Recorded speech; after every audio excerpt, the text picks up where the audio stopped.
everybody, welcome back to the Billy Club, the show where we take a look at the adventures of Marvel's Crimson Crusader. I'm Nico, and you guys can find me on Twitter and Instagram at Nico Action. That's NICOACTION. And I'm Tori Sheehan. You can find me on Twitter at Tori_Sheehan and on Instagram at SMTori. And I'm just really glad that we're covering 2 issues of another comic where Daredevil's actually in both of them. It's really nice. I agree completely. That was like my favorite part. He's like on the covers and he's like the same size as other people.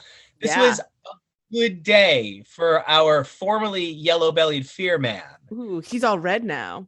He's all red now, right? He's all red and he's all ours. So we are, of course, here on Yancey Street, stopping by the Baxter Building to take a look at 2 very classic issues of a very classic run. We're here to talk about Fantastic Four 39 and Fantastic Four 40, brought to you by Stan Lee and Jack Kirby. Now, these 2 guys held the all-time record for most consecutive issues of a comic by a writer and penciler, and then ultimately Bendis and Bagley, the creators of Ultimate Spider-Man, would purposely break their run at the same number of issues as so not to take it from these amazing guys. It's the sweetest thing. It makes me so happy, right? It's like the sweetest thing Bendis has ever done.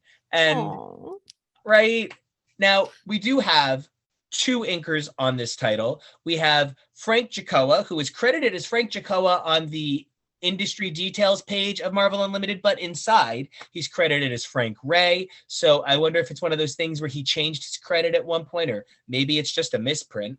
And then we, of course, have our dazzling Vince Colletta, a guy we know from Daredevil by this point, stepping in, helping out on Fantastic Four number 40. And we got Artie Simic, the guy who we love putting words in Matt's mouth all the time, doing his lettering duties. So, Tori, first things first. Are you a Fantastic Four-ser? I don't. No, I want to hear where this is going. I don't have it. I don't. Are you? Then I was like, are you a Fantastic Four-ser? For Stan? Are you a Fantastic 4chan? A Fantastic 4chan? Absolutely, Tori. Are you Reddit? Maybe. Maybe I am. Maybe I am. Do you Fantastic Four? It's really funny because I think that I watched. I want to say that I watched both of those movies, the Chris Evans ones, and I really liked the first one, but I was also weirdly obsessed with the actor who played Dr. Doom at the time. So that was like a personal problem of being 16. But look, we've all been Julian McMahon at one point or another. Everybody's got their Julian McMahon somewhere. Yeah, exactly. So I've been aware of them. I'm not aware of the finer points of them. Like, I'm aware that there's 4 of them. One is stretchy and smart. One is invisible and invisible. And one is a hot-headed piloty, the hottie guy, and then the other one is a giant pile of rocks with a lot of like pent up sadness. So that's mostly what I don't know, like the politics of them. I know a little bit now about the like, no, we're not a mutant, we're not one of those dirty things. Like, I know a little bit of that, but I have a lot of questions when it comes to why Dr. Doom is doing what he does. You know, Dr. Doom is one of the last really great megalomaniacs. Yeah. He's just all crazy, all powerful, you know, and it's really funny because most of my notes are like, I can't believe what a baby boy this Doom is. Like, first of all, everything in this book is like double letters. We got Sue Storm, Reed Richards, Dr. Doom, Daredevil, Fantastic Four, Baxter Building. It is so many alliterative. Yeah, it is just too much. I said it's so many illiterates. I can't even stand myself. So we are having a great morning, everybody. Firing at all Billy Club and cylinders. So speaking of a firing Billy Club. Oh my gosh. We'll get into that. One of the things about the Fantastic Four that I kind of like is in the way that they're Marvel's first family and they're the world's greatest comic magazine. They are not even just like the source home for so many tropes, but they're like, oh, that's where that comes from. Or, oh, what a great way to see that done. I do think that that we're essentially looking at a two-parter where the Fantastic Four lose their powers and then just get them back. So is this like the first time that happens, or is this one of those like every 6 months it pop back up? Is it the first time? I don't know. Is it in every 6 months? Yes. Okay. Because I know that we have to like reignite the like Ben Grimm being like, my life sucks because of these powers and your lives are great. And we got to keep that cycle rolling. So yeah, it kind of comes down to like Reed is very like, I'm smart, stretch. And Sue is like, stop calling me the girl one, because she's a woman and she's like the most powerful one of them. And she can hold back the fucking Hulk and she's amazing. And then, Johnny's kind of like, hey, don't open the door just yet. Give us 1 second. Just give us 1 second before you don't open that door. And then, the thing is just kind of like, dang. So like, that's, I know. It's like they're tropes at this point. And it's so important though, because they are the archetypal foundation characters that we learn to move in and out of these modalities with, big science superhero. When you think superhero, you think muscle, you think big man. And then here comes Reed Richards, who can be the biggest man in kind of like a weird way, but is ultimately about his brains. And while the Invisible Woman may be able to disappear, she's a force, she's like, and she's a badass. I don't know. I think the Fantastic Four's greatest asset is their incredible simplicity at this point.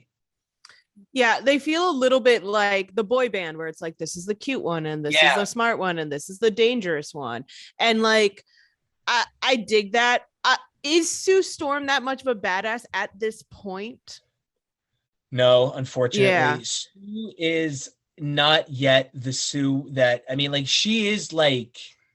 She withstood a nuclear blast or like whatever it was that they got hit with.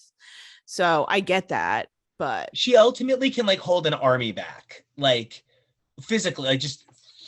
Like she is a real badass. She is one of the smartest, best tacticians. And, when you think about powerful characters, and it's unfortunate that a number of them I'm going to point to here are women, but when you think about powerful characters, you think about characters who so many people look at with awe and respect. And while they might not hold a position of direct authority, they hold a position of conceptual reign. Like, everybody knows Sue Storm is that bitch, and you do not mess with her, and she is Queen Bee. And in the Marvel Universe, when Sue Storm says, this is what it is, everybody says, okay. And she's a big deal. She's a pretty big deal now. Yeah. So. Okay. Well, good for her.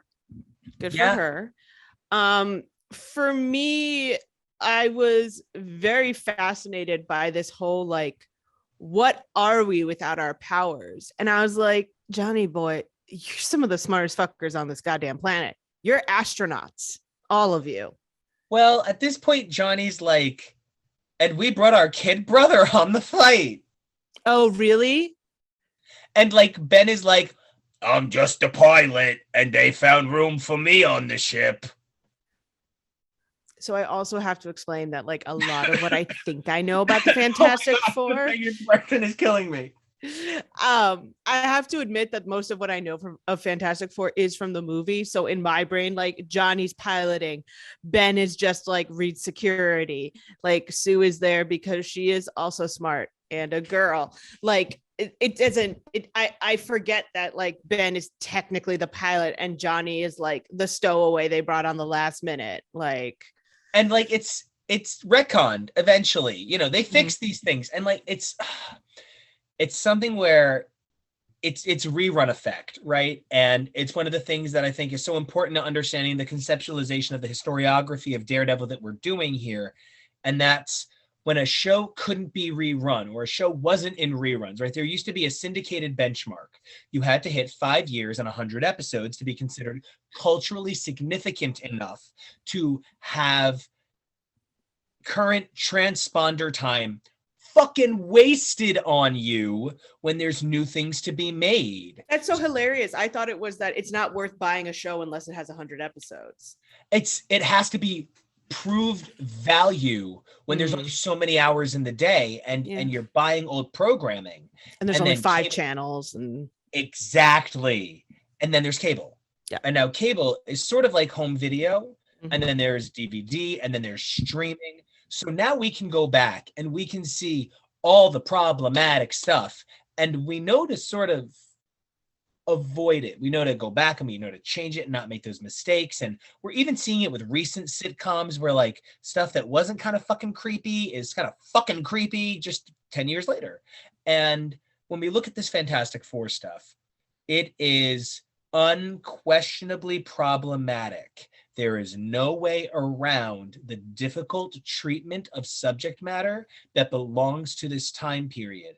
But there is an unfortunate dearth of material that isn't problematic from that time period. So in order to really look at this time, you really have to separate the reality that we live in from the reality these people lived in, because just the way, as a queer man, the way queer people are treated in these books when they were allowed to exist is abhorrent. Not these two comics in particular, but this era's comics.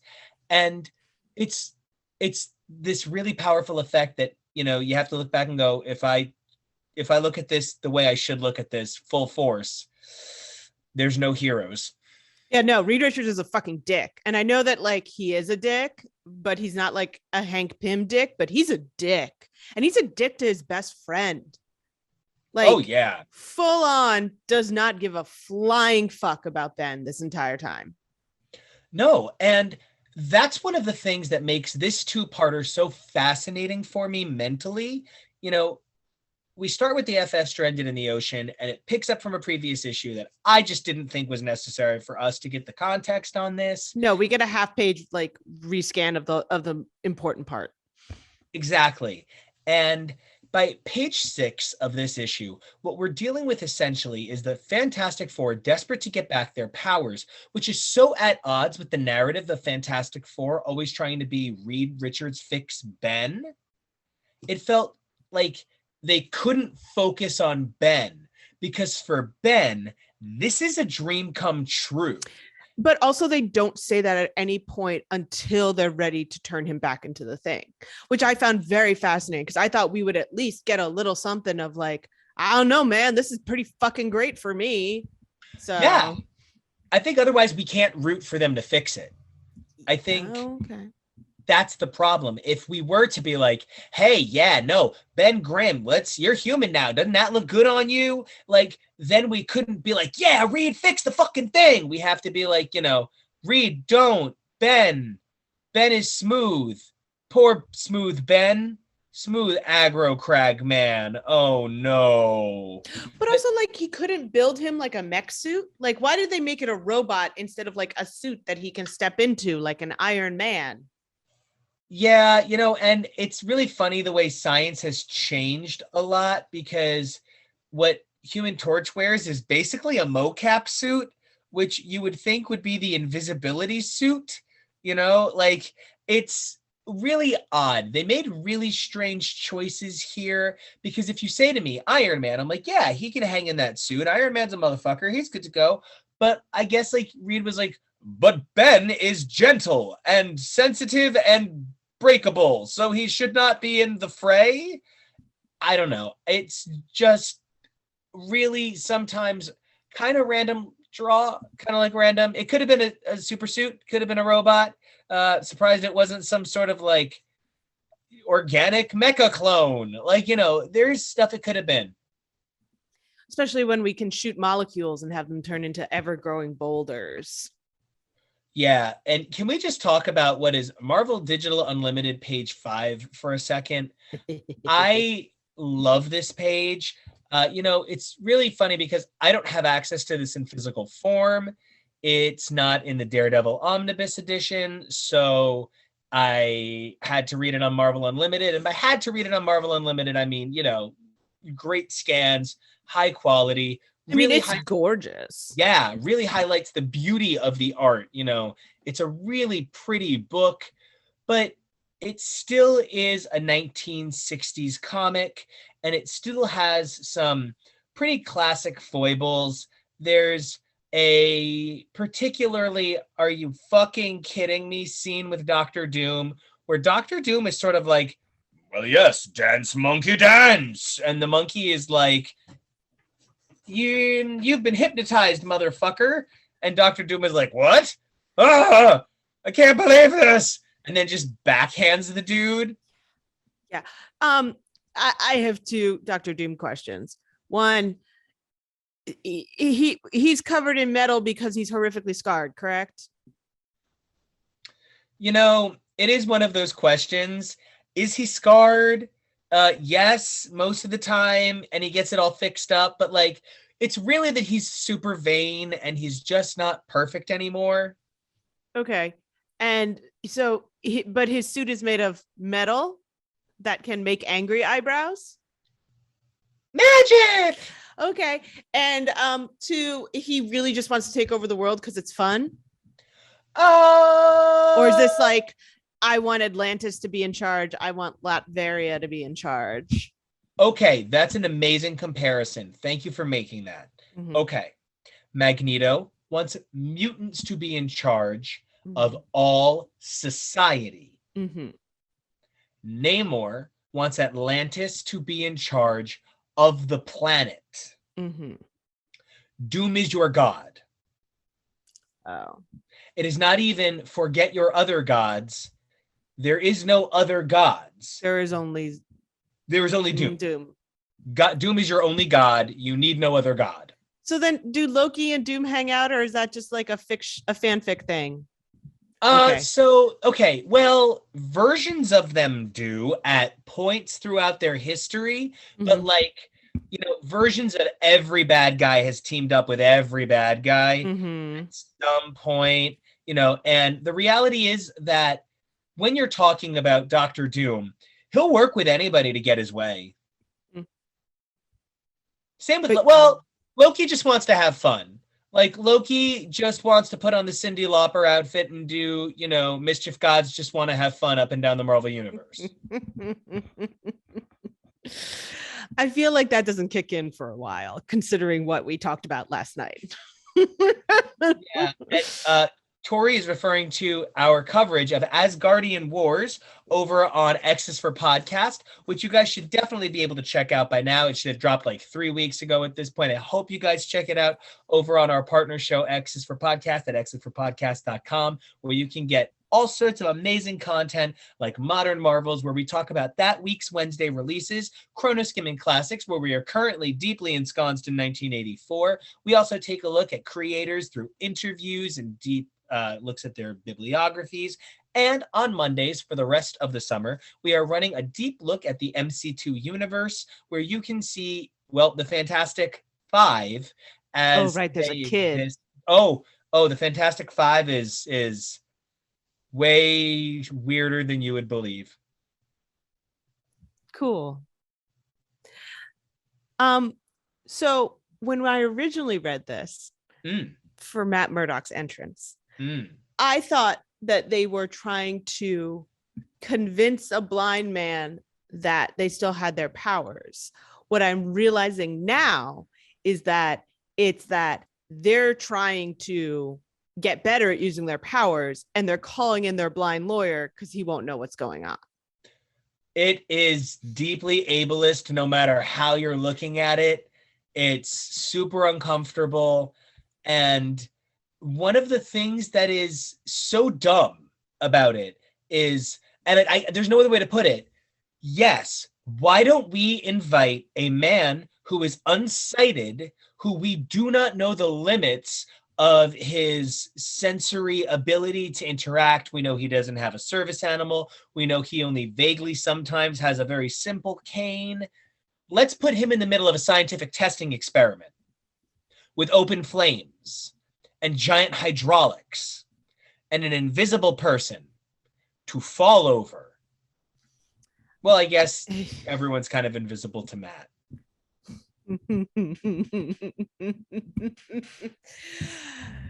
Yeah, I was unimpressed by this decision on Reed Richards' part, personally, because I think this could have been a phone call. Like, this could have been an email. Yeah.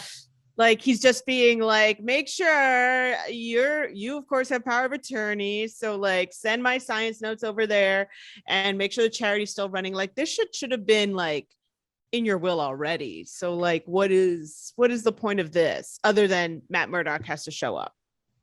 Well, and I appreciate Matt Murdock showing up and us getting a reference to Daredevil #2, which is sort of the first appearance of Daredevil and Fantastic Four alongside each other. So it does strike me, though, that the Fantastic Four have now met Matt Murdock twice, and each time they've met Matt Murdock within like a hot second, Daredevil Pierce. So like that, they can't figure this out. I'm glad this is the world's greatest comics magazine and not the world's greatest detective, because this is some, are you sure you're a scientist? Are we safe here? Yeah. And also, like, I was talking to a friend about this and they were like, why would Daredevil partner up with the Fantastic Four? They're on like Star Wars shit and he is on like punchy dirt shit. Yeah, it's certainly a question worth considering. I think it's funny because we're back in an era where it did not matter what level you were at. There were only so many characters. There were only so many villains. You had to share everybody. They were only creating people at the rate they were creating people, and you had to hang the fuck on or you were going to get forgotten. And, you know, trying to keep some of these characters in circulation, it's not that there isn't a Captain Marvel now, but it's not Marvel. And it's not that there isn't a female Captain Marvel right now, but it's not Monica Rambeau. And it's not that there isn't an iteration of Loki right now, but it's not the creepy old molester horse-faced man. You know what I mean? It's really about finding how to make a character stick. And I think back then, every time you appeared was one time closer to a cultural sort of understanding. And for Daredevil, this is asking Rosalind to perform with Barbara. This is like a pretty big, oh, good for you. You're stepping up. This is Frankie stepping out on stage with Ariana. This is, big guy pulling up little guy. And the fact that this isn't collected in the Daredevil omnibus is shocking. Yeah. Especially because it's a pretty decent outing for Daredevil. Like, he does good shit. He's good at his job in these. Like, he gets them out of danger. He does a really good, like, duck and cover fight with Dr. Doom throughout all of this. Like, he has a solid outing and he looks good doing it. P.S. Thank you, Frank Ray.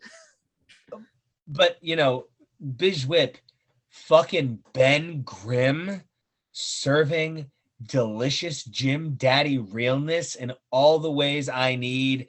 It's one of those things like Hank McCoy and Ben Grimm are so hot human. It's such a bummer that they are somewhat less hot. Yeah. Right. I mean, we all have our own feelings about whether or not the Beast is hot, but the way they currently draw the Thing is not great. So I'm with you. Yeah, he looks like a bunch of orange blondies just pasted together sometimes. Yeah, it's rough. I love Dr. Doom's flair for the dramatic. In the Fantastic Four shall now die, ... by the hand of ... Dr. Doom! ! And I'm just like, it's not even him saying it. It's him bat signaling it to the whole fucking town. And I have a feeling that that like all of Manhattan just goes, Tuesday.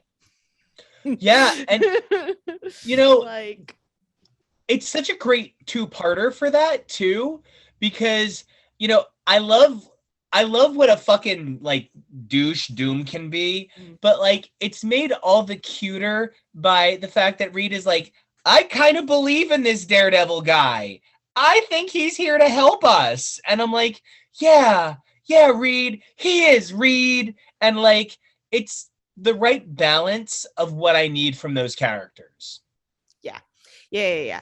It's definitely it, like it's really great to see Reed like appreciate someone who isn't himself, because everyone else is like, oh, Reed, he's our only hope. Oh, Reed, if anyone can do it, he can. And now he's just like, nah, this guy in red, like he knows what's up.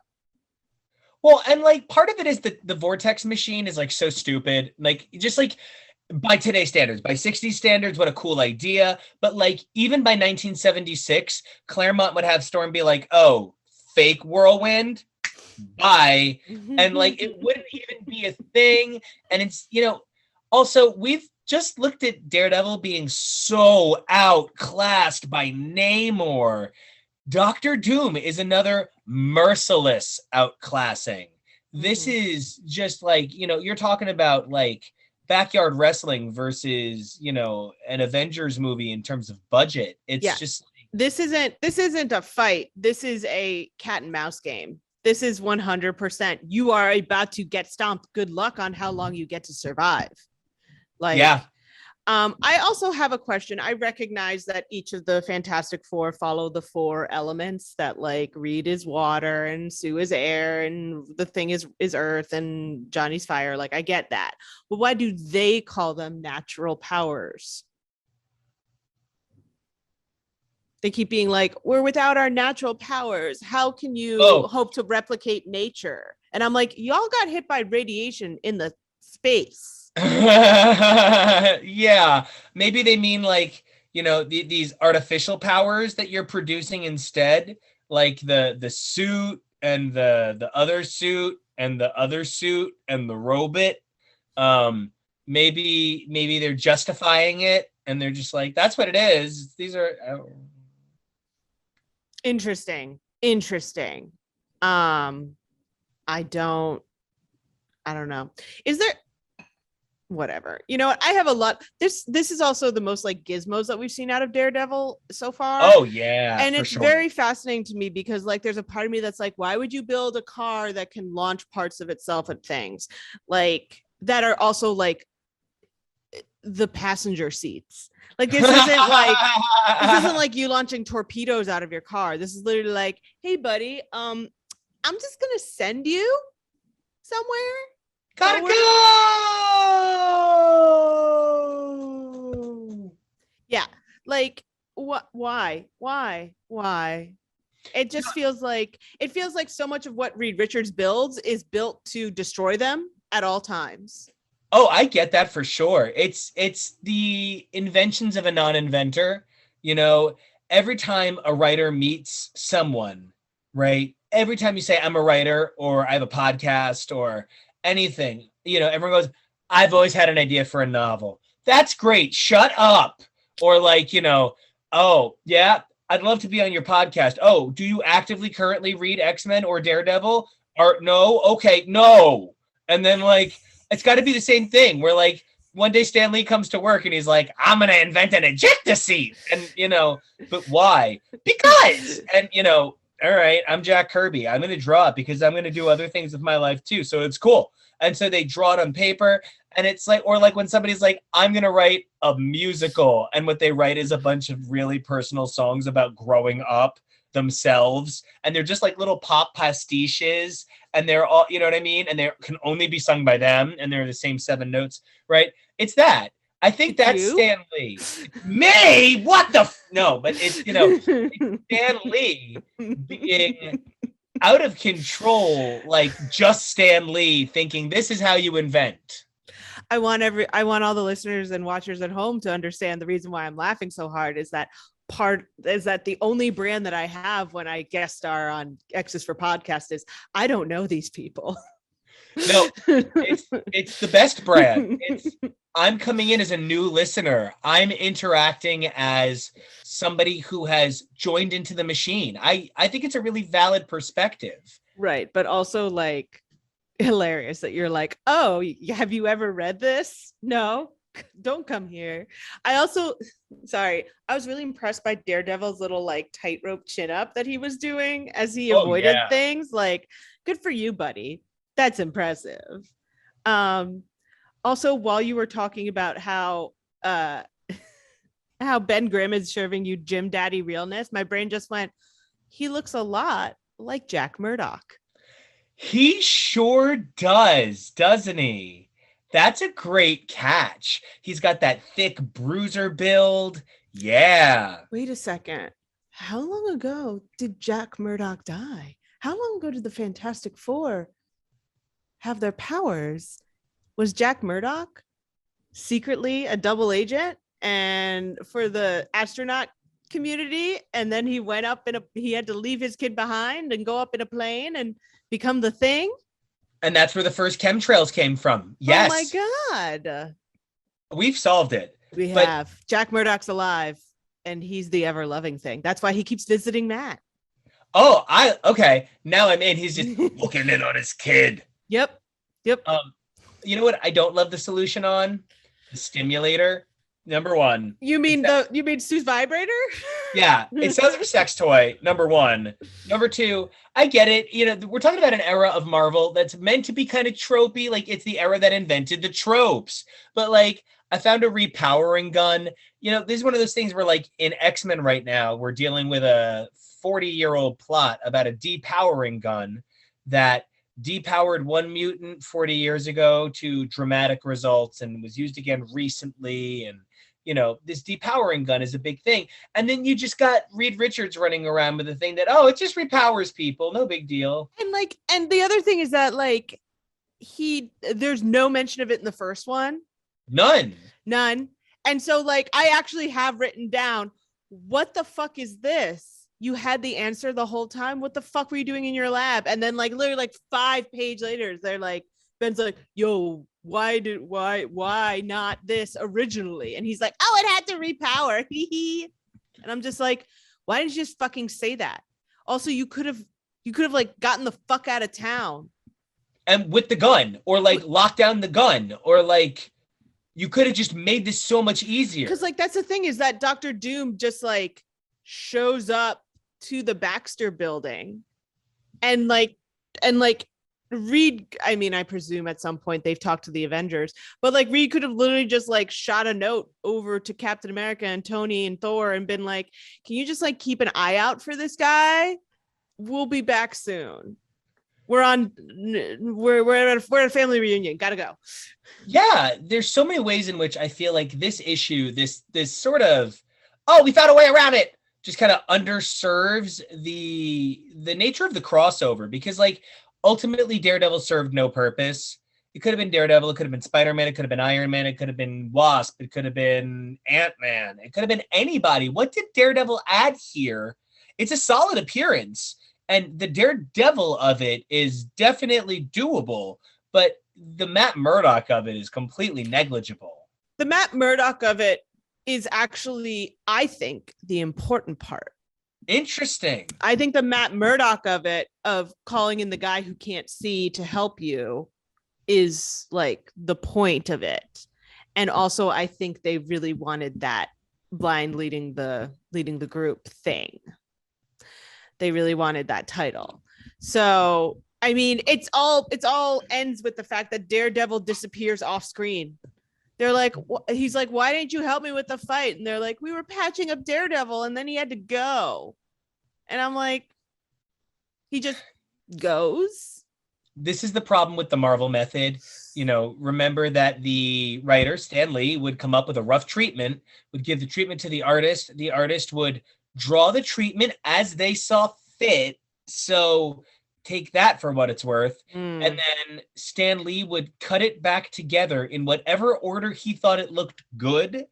And so sometimes that meant he would move stuff out of sequence. He would move panels, he would move things, and then he would come up with set of letters and a script for it based on the outcome, the final project. So sometimes it's just sort of nonsense. I don't know. I don't know. I'm just there's so many things going on in this that are just like super 60s and super like where you just have to be like, uh-huh. When Daredevil calls Doom like, where'd you get those lines from a cornflakes box? I just want to be like, Daredevil, you are also this corny. Don't throw stones. Don't throw stones. Like, I just so much of this, like it's almost like some of these are plot points that they want to hit. They want to hit the Thing fighting Dr. Doom, but they want to give Dr. Doom like a fighting chance. And so he's got a thing that shoots boulders, sort of. Yeah. Like, and it's just so much of it is like to get like, I want this centerpiece. I want this like 11 o'clock number. I want this image here and this image here and build something around it. So like, I totally get how that's like how they used to do things, because like sometimes it does feel that way where it's just like, I really want this, and this, and then, tie whatever you need to get to that point. And it's one of the things about the Fantastic Four and a lot of comics is the way they grew out of the tropes we don't really need to go back to. This Doom is pretty silly. When he's like, I will find a way to stop that elevator. I'm like, no, Doom would be like, I have turned the elevator into a giant portal and now he's right here behind me. Portal. Like, he would never waste his fucking time. So at the end, when he's like, I'm just going to limp away. Bye, guys. He would just be a Doom bot in the future. I really did expect him to find out that the Fantastic Four were depowered and for him to be like, oh, I'll come back when you're at your like fighting strength. This isn't a fair fight. Bye-bye. Like, I fully expected him to do that. Yeah. So I don't know, but I will say that the fight between Thing and Doom did give me an amazing line of, what is it? It's too dumb to collapse, too ugly to die.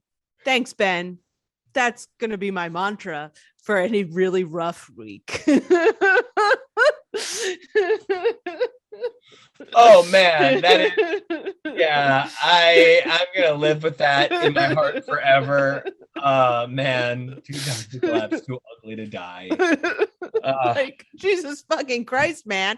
And then he's like, wait, Reed, let's think about this. And Reed's like, nope. Bye. Yeah. Like, he doesn't even like, there is no, he refuses to listen to it when he's kind of like, it's nice being human. And then like when he's literally got the gun pointed at him, he's like, let's think about this. And he's like, nope, for the good of humanity. And I'm just like, but is it? Is it? There are plenty of strong men out there. You need this one? This rock one? And like, why do his powers always like the exact same stones in the exact same places? That whatever. Like that, whatever. I mean, I love when we get like sad Ben Grimm. Like, that's my favorite of all of them. Watching Michael Chiklis bring that into being was just like amazing. No. Yes, I got that right. Yeah. Great. And it just, for me, like, that's what like, I would read 41 after this just to be like, it's sad Ben Grimm time and I'm into it. But like, this is never a good look for Reed Richards. And to know that usually they're trying to fix Ben, and for him to just be like, nope, I'm not taking the easy way out. I'm going to fix you on my terms. Yeah. Talk about savior complex. Gross. It's super gross. And like, Johnny feeds into it and Sue feeds into it. And I know Ben feeds into it too. But like, at the end of the day, like, Ben is really fucked by this. Like, it would be different if like Sue had all the powers, but she was always invisible.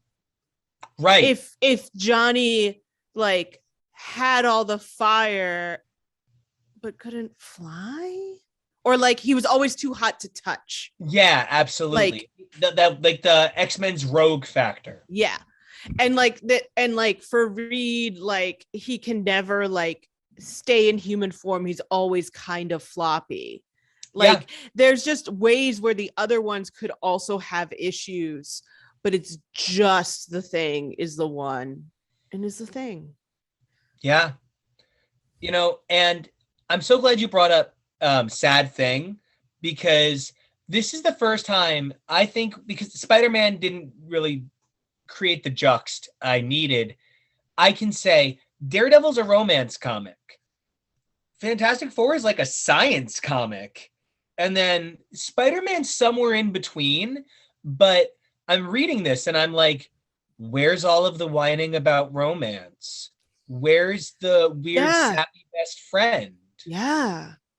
Yeah. Like, it's just not here. It's just not here. And it's so interesting that you say the Fantastic Four is a science comic, because to me, I'd always thought it was like Donna Reed on superhero. Like it's Leave It to Beaver. Like it's a family show, not a science show. So I get interesting. That. Yeah, it's a little bit more like, because the family element comes in a lot more when Franklin is born, and Franklin isn't born for a while. And then, I mean, they're not even married yet. Yeah, they reference Fantastic Four Annual 2 here. They get married in Fantastic Four Annual 3. Okay. And then Valeria is added in like 1998. Right, there's a second kid. And she's perfect. She's the best. She is her Uncle Victor's favorite. I mean... I think she's perfect. I think Valeria Richards is the best of the Richardses. But yeah, she is Uncle Victor's favorite. Does Uncle Victor have a girlfriend these days? Because we're like 5 minutes away from Joanna. Victor Von Doom has a lot of love interests. Mm-hmm. He is usually pretty sexually obsessed with the Scarlet Witch and her magic. When he's not obsessed with Sue Storm. Yeah. Well, and mostly though, he's obsessed with being disappointed in his adopted son, Kristoff. Oh. That's like a full-time job for him. Do I want to know who Kristoff is, or do I want to keep going? I mean, he's Kristoff. He's Kristoff Von Doom. He's one of those things that I don't know that Daredevil ever intersects with. That's the other thing. Like, how much more are we going to see Daredevil with the Fantastic Four? Because at this point, he's had 2 Fantastic Four, like, times and 1 Spider-Man time. And I know that he spends a lot of time with Spider-Man in the future because they're sort of on the same level. But I feel like the Fantastic Four, like, unless they happen to be in Manhattan that day, he doesn't really interact. But he might still be their lawyer. It's really a great point that you bring up. For the most part, we're not going to look at too much outside of Daredevil for quite a while. We're going to look at some Amazing Spider-Man issues explicitly because our Precious Wilson appears in them. And there's only like 13 Wilson appearances before he becomes a Daredevil villain. So it's sort of really easy to get through a lot of it. We're going to interact with Fantastic Four one more time in the next 15 years. It's Fantastic Four number 73, which is contained in the Omnibus edition as it is a part 2 of a multi-part story. We're actually going to interact with things like the Avengers, Iron Man a bit more. Marvel 2-in-1 does feature The Thing, and we'll have an interaction there. But Daredevil winds up interacting with the Defenders more than the Fantastic Four, and he becomes like an interim member of the Defenders. The Defenders in the comics being a Doctor Strange, mystic, mega, almighty, interdimensional level threat team that Daredevil kind of gets put on because Devil, he looks creepy. So that's different from Iron Fist and Power Man. And that's never really been the Defenders. That's either been like the Marvel Knights or the Heroes for Hire. The Defenders was always like a very high-powered Namor, Doctor Strange, Ghost Rider, the Hulk, Hercules, Silver Surfer, like kind of god level sorcerer kind of characters. And then they guys like, bring in a costume guy with some horns on his head because he just looks scary. in part, and also in part because a lot of the characters on Defenders have a Black Widow connection. Oh. And yeah, exactly. And Black Widow and Daredevil have that thing going for a while. So Daredevil finds himself hopping in and out. Oh, they also have like the Beast. So sometimes it's also just like really smart people that are smart in a smart way. And Daredevil is a unique kind of cunning for the Marvel Universe. He is a very specific kind of clever. Okay. You know, but I miss Karen. I can't believe it. You know, it's Deborah Ann Wall for me in a lot of ways. Like, I project her into this Karen, and it makes this Karen so much better in an instant. But like, I miss Karen. I miss shitting on Foggy. I miss the storefront, you know? Like, yeah, I feel like because I mean, not that Sue Storm does a whole lot more than the Karen role, but hers is a lot sappier because she knows he loves her back. Like it, but it's still like, oh, Reed, what are you gonna do? Oh, Reed, can't you save us? Oh, Reed, be careful out there. Like it's the same shit, but she has a teensy bit more agency. But at the same time, like it's just like it's still boring. yeah, it's boring in the same way I find The Thing boring, but The Thing is boring and awkwardly creepy that everybody's like, yes, make him an object. But the Sue Storm stuff is boring and unsettlingly problematic of a generation of women's mistreatment at the hands of male writers. Mm-hmm. So it's sort of like, when I think about how the Ben stuff does, you know, because like, again, it's about seeing the ways to filter it. This gets an A some ways, it gets a D some ways, you know, it's about scoring it holistically. Mm-hmm. The Ben stuff, I can kind of hand wave past it. And I'm going to give the Ben stuff, you know, a B and just be like, yeah, I really wish they wouldn't treat him like an object, but this is far from the worst of it. The treatment of Sue is just, it's like a D across the board. Like, yeah. It doesn't get better. It doesn't get better.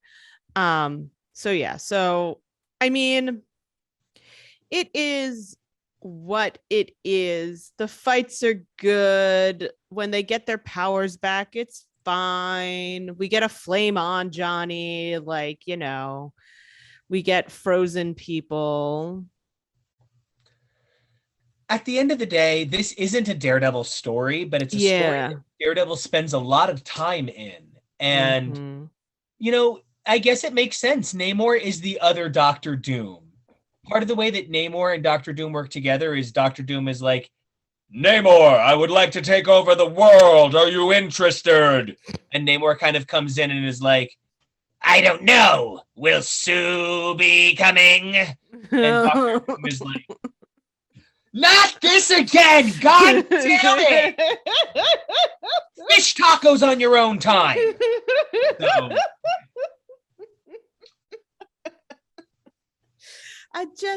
And also, like, the last time we see Daredevil is on page 13.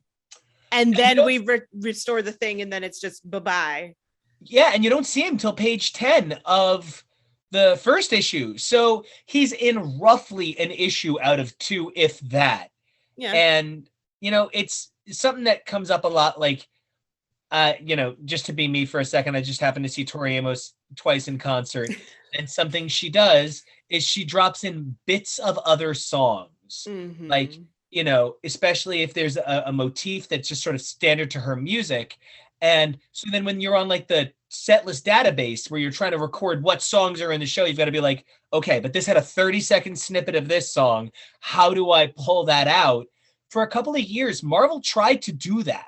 They tried to pull out the relevant 6 pages, the relevant 10 pages, and then put in a border sheet that says, on the other pages of this book, this is what happened, with a couple of panels on it. And I ultimately don't know that I feel, we said earlier on in this episode, hey, this is a pretty cool appearance. Why isn't it collected? Maybe that's why it's not collected. I just don't know how to collect this with it. Yeah, because I think it's interesting that Daredevil gets to go toe to toe with Dr. Doom for a little bit. But you're true. After watching him with Namor literally last week, you're like, again, he's biting off more than he can chew. Now, to me, if this were the 80s, we would then get a 5-episode arc about how Matt Murdock doesn't think he's good enough to be Daredevil anymore. Yep. This would have emotional repercussions that would be interesting. But in this, it's just, no, you punched the wrong dude and try again next time. Yeah, for my money, I'm really excited to get back to Daredevil with Stiltman next issue. I know I sort of said it was this week. Whoops. No, it's just we're that excited. Stiltman is one of those characters that people think is a joke, and he is a joke, but the realness in Stiltman is spectacular. And it's kind of like a legacy, Daredevil gets to fight Stiltman in your run, and you've done a good job. So I'm really excited. All in all, I give this one a pretty good B minus. The B minus is because Daredevil's barely in it. The B is because it's a pretty classic standard story, and it was a lot of fun. And I'm excited to see the next appearance of Fantastic Four, knowing that it's, one of the only other ones. Yeah, definitely. I think this is a decent story. I think that it definitely put more eyes on Daredevil. As like a hey, if you like the punchy stuff from a smart guy, head over there. Come check it out over here. Yeah, totally. I think it's definitely a way of being in case the romance option doesn't work out, let's try to turn him into a generic superhero. Because I think this is them hedging their bets a little bit. I definitely see that. And they continue to hedge their bets. We're going to see some weird stuff with Kazar, and we're going to see some really weird stuff where they really turn loose on the secret identity stuff in a few issues. And I was going to say, when does Mike get to here? I feel like Mike is soon. He's very soon. He's soon. Well, until we return to talk about the incredible that is Stiltman, Mike Murdock, and more. Tori, as always, I have a blast covering this with you. Where can everybody find you on the internet if they want to know more about you? You can find me on Twitter at Tori_Sheehan and on Instagram at SMTori. That's Tori with an I. Nico, where can we find you? You guys can find me busting out episodes of X's for Podcast Mondays, Wednesdays, and Fridays, where we're covering, like I said earlier, the MC2 universe, currently covering everything Marvel's throwing our way X-Men related. That includes Judgment Day. Don't forget, you can check out amazing interviews and Chrono skimming some classic titles on Fridays. You can find me over on Twitter and Instagram at Nico Action. That's NICOACTION. And until next time, hey guys, stay fearless. Stay fearless. Stay fearless. Stay fearless. Say it. Stay Stay fearless.